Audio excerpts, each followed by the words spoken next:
Manu, dobro je da si došao. Hoći sa mnom da mi pomogneš. Šakan se povredio.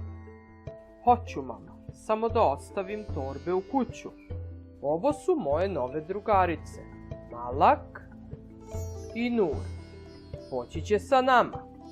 Dobrodošle, Malak i Nur. Svaka pomoć nam je dobrodošla. Hvala.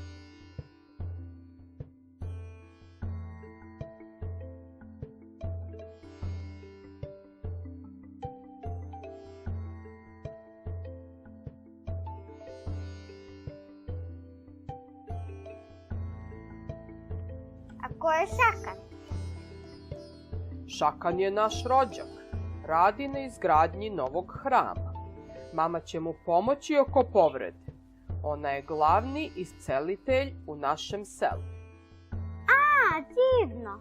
Juče sam se udarila u nogu i još uvijek me boli. Možda bi tvoja mama mogla da pogleda. Evo, baš ovde.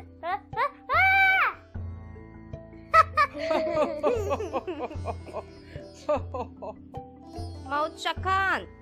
Maučakan! Dolazim! Mut ili Maut bila je staroegipatska reč za majku. Majka je imala veliku ulogu u porodici, čak toliko da je uzdignuta do ranga bogova.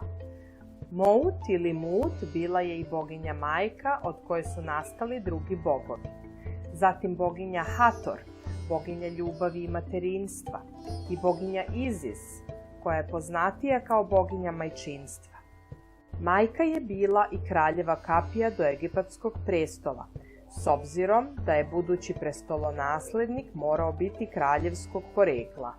I u drevnim papirusima nađene su posvete majkama. Čak je potvrđeno da su imale i svoj dan koji je obeležavan svake godine. Šta se dogodilo? Pao mi je kamen na nogu. Pomagao sam oko izgradnje hrama. Čini mi se da imam baš veliku ranu. Hajde da pogledamo. Ne brini, Bog Heka će ti pomoći. Manu, pripremi mi zavoje i mast, sine. Hoću, majko.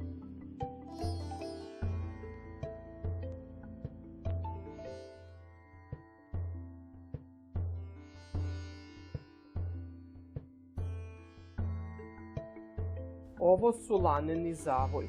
Majka će sa tim zaštititi ranu. A ovo je mast od meda. Med je naš najvažniji lek. Mama će mu ranu zaštititi mednom kremom kako ne bi došlo do infekcije. Znači, baka je u pravu kada kaže da je med najzdraviji na svetu. A ti ga ne jedeš da se ne ugojiš. Samo sutra promenite zavoj i stavite ponovo mednu kremu. Biće to dobro. Hajdemo, Manu.